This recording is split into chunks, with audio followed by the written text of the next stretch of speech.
Did you know that the original penguin is actually extinct? Penguinus impennis, also known as the great auk, was a large flightless bird that lived in northeastern North America as well as western Scandinavia.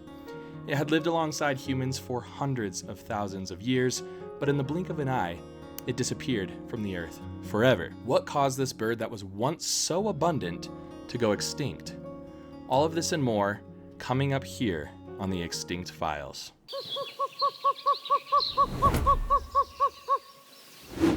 The great auk first appeared in Earth's history around 400,000 years ago. It was originally described in Western science as Penguinus impennis by Linnaeus in 1758.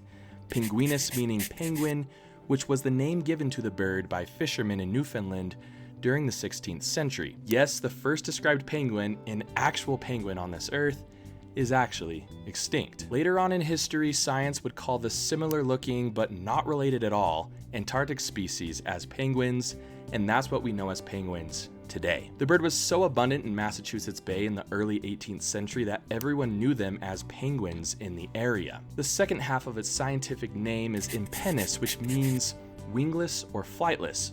Obviously, this bird cannot fly and was sadly the last of the flightless seabirds in North America before its extinction. So what actually happened to the great auk? How could a bird that everyone knew as the penguin just disappear?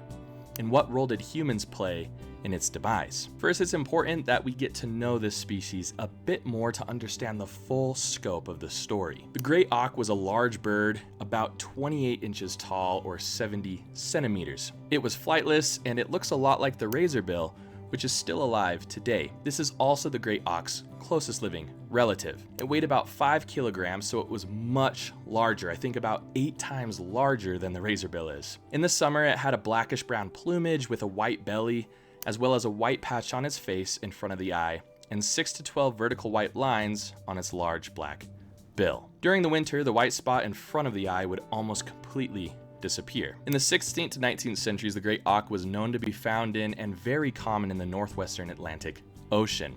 Through archaeological dig sites, we know that the great auk were most abundant along the west coast of Scandinavia and the east coast of North America. We also know that there were 11 places named Penguin in Newfoundland and Labrador, which tells us that breeding colonies most likely took place in those areas as well. What we do know for certain so far is that the great auk's breeding range was found in the North Atlantic in the Boreal region, mostly in Newfoundland. But there are other sites as well, including in Quebec and most likely on the west coast of Europe and southwestern Greenland. Like I mentioned before, this bird was quite abundant, but its numbers began to shrink rapidly by the mid-1800s. The species was driven to extinction on nearly every continent it inhabited during that time period. But again, let's not get ahead of ourselves.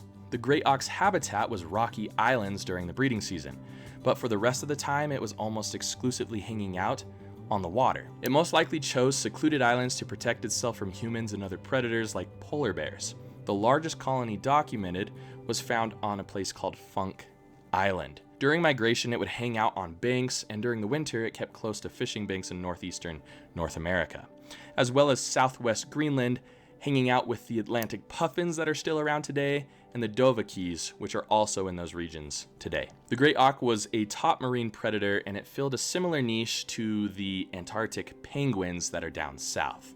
It hunted large fish and even provided food sources to larger predators, mostly indigenous populations. We don't know too much about the bird's migratory tendencies, but there is some documentation that tells us that there was some movement north to south. And from what we know of the razorbill and murre species, it's kind of a mixed bag. Some of those birds move and migrate small distances, and some of them stay put the entire year. There is evidence to suggest that many of the birds gathered along the banks of southwest Greenland, and some people actually use this as a marker for navigation on their way to Newfoundland. As mentioned previously, the birds couldn't fly at all, but their wings were adapted to help them swim underwater. On land, they were really awkward and easy to capture by humans.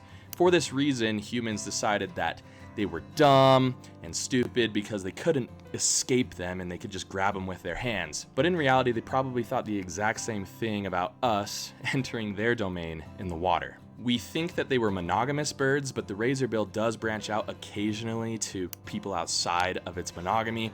so it's very possible that the great auk did as well. To attract a mate, they would bob or shake their heads and would also preen each other, kind of like the razorbill does today. It's possible that some breeding colonies were over 100,000 pairs, all densely populated in one spot. They would lay their eggs directly onto the rocks, kind of like penguins do, and unfortunately we have no idea what the birds looked like after hatching, except that they were gray. Thank you so much, historians. Great auks primarily fed on fish and crustaceans in the ocean, and it's possible that they used to hunt in flocks and probably ate fish such as herring, mackerel, and Atlantic saury. The great auk wasn't necessarily pleasant to listen to. It constantly croaked and made these deep, gurgling noises, but it probably sounded really similar to the razorbill, just deeper and louder due to their larger size. Humans were obviously the biggest predator to the great auk, but we'll get into that in just a minute. Polar bears and orcas and the white-tailed eagle have also been documented as preying on the great auk. So when you see penguins hanging out with polar bears in those cartoons, it's not entirely inaccurate as long as it happened before the 1850s. The great auk was extremely important to many cultures. For example, the maritime archaic people in that Newfoundland region were known to be buried with great auk bones. One burial discovered found someone laying there with 200,000 beaks of the auk scattered around its body. They think it might have been part of some ceremonial cloak that the person was wearing. In fact, auk remains made up 48% of bird remains found in over 3,000 burials of maritime archaic people in Newfoundland's northern peninsula. But by the 19th century, the bird was suddenly gone. In fact, during the 19th century, there was a popular expression that said gone as a great auk, kind of like dead as a dodo, which signified the bird's sudden disappearance.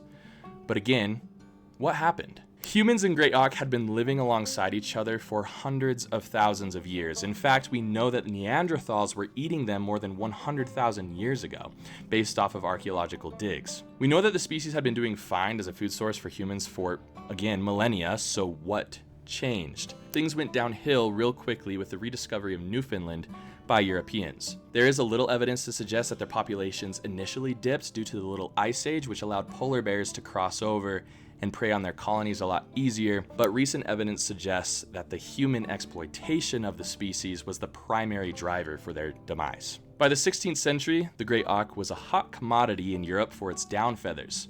These feathers were used to make pillows and beds, and by 1533, people were already trying to save the species from extinction. Almost all of the nesting colonies on the European side of the Atlantic were gone by the mid-1500s. By 1794, Great Britain itself, a bit late, banned the killings of the species altogether. In North America, things weren't going very well either, and by 1800, the largest colonies of birds on Funk Island had completely disappeared. Here's an account from 1794 describing the inhumane and systemic slaughter of the great auk. If you come for their feathers, you do not give yourself the trouble of killing them, but lay hold of one and pluck the best of the feathers.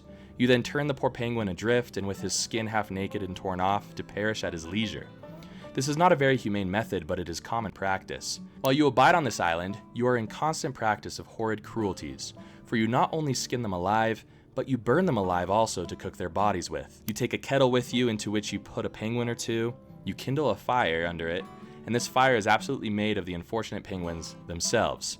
Their bodies being oily soon produce a flame, and there is no wood on the island. And this was from Aaron Thomas, from HMS Boston. Another quote from Captain Richard Whitbourne in 1622 said the following: "These penguins are as big as geese, and they multiply so infinitely upon the certain flat island that men drive them from hence upon a board, into their boat by the hundreds at a time, as if God had made the innocency of so poor a creature to become such an admirable instrument for the sustentation of man." Now this quote might be a bit exaggerated, but it's very likely that they were killing these birds by the hundreds and maybe even the thousands in just one day. In fact, the shift away from the auk being a food source to the need for their feathers in the mattress industry ultimately became the end of the great auk. Men started to live on Funk Island during the warmer months full time, and they were just there to kill the birds and take their feathers. Newfoundland tried to stop the exploitation of the species in 1775, like I mentioned, and it eventually became illegal by British law, but most people didn't care and risk the punishment for financial gain. But when did the great auk finally fall and go extinct? The last known great auks in Europe were killed in 1834 off the coast of Ireland. The last known great auks in the world were killed in 1844 on Eldey Island by several Icelandic fishermen. These Icelandic fishermen are often seen as the main villains of the story,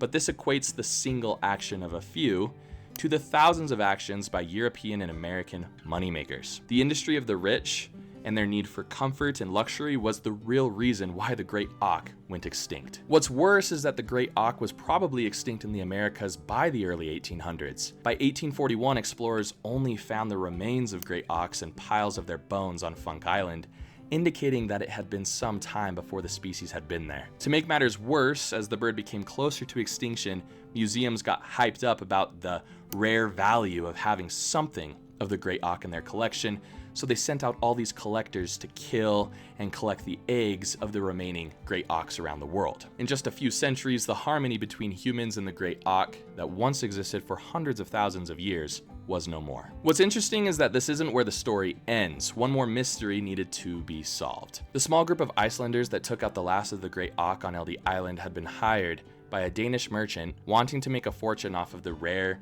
specimens. And just a side note, it is noted in the record that an egg was smashed in the process of collecting the last two living great auks, and this was very possibly the last of the species. The problem is that we had no idea what happened to these remains. We knew the specimens were collected and sold, but scientists had no idea where they eventually ended up. In 2017, a group of researchers used DNA evidence to locate the male specimen in a museum in Belgium, and this was a fantastic discovery. Unfortunately, it does nothing for the great auk and doesn't bring it back, but it was exciting nonetheless. Then in 2025, another team reported finding the female specimen in the Museum of Natural History and Science in Cincinnati, Ohio. What in the world is it with Cincinnati and the last of bird species? If you didn't know, the last passenger pigeon died in the Cincinnati Zoo, then the last Carolina parakeet died in the Cincinnati Zoo in the exact same enclosure, and then the last auk specimen was also found in Cincinnati.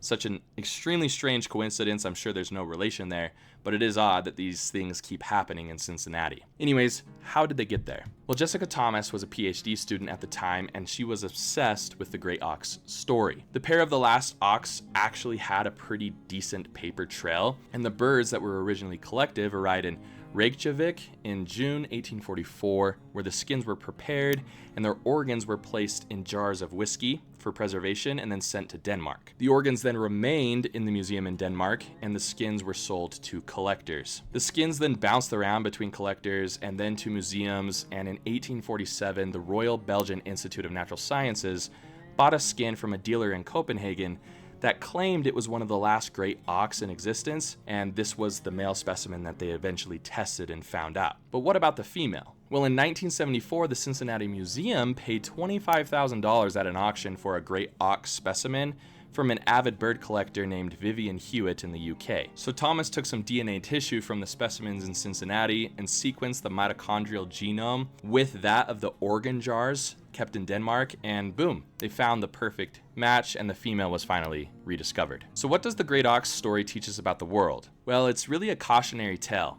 Declines in other seabird populations like murre populations today are an indication that we haven't really learned our lesson. Since 1970, the total population of birds have dropped by 3 billion. If we don't change things soon, future generations will be talking about how we failed to save the greater sage grouse, failed to save the lesser prairie chicken, which was just delisted, and failed to save the akiki in Hawaii. Something must be done to prevent the cycle of human exploitation of these birds. If you'd like to know what you can do to save the birds, I've left some resources in the description below. So there you have it, the real penguin gone from the face of the earth in the blink of an eye before any of us were able to actually meet it. But I want to hear from you. What extinct bird species should I talk about next time on the Extinct Files? Let me know in the comments down below. Make sure you check out Bright-Eyed Birding, where I take you on weekly adventures to celebrate and enjoy some of the birds that we still have here today on this planet. If you'd like to support my channels, links to my merch and my membership program are in the description below. I really appreciate it. Thank you so much for joining me. I hope to see you all next time on Bright-Eyed Birding Learn.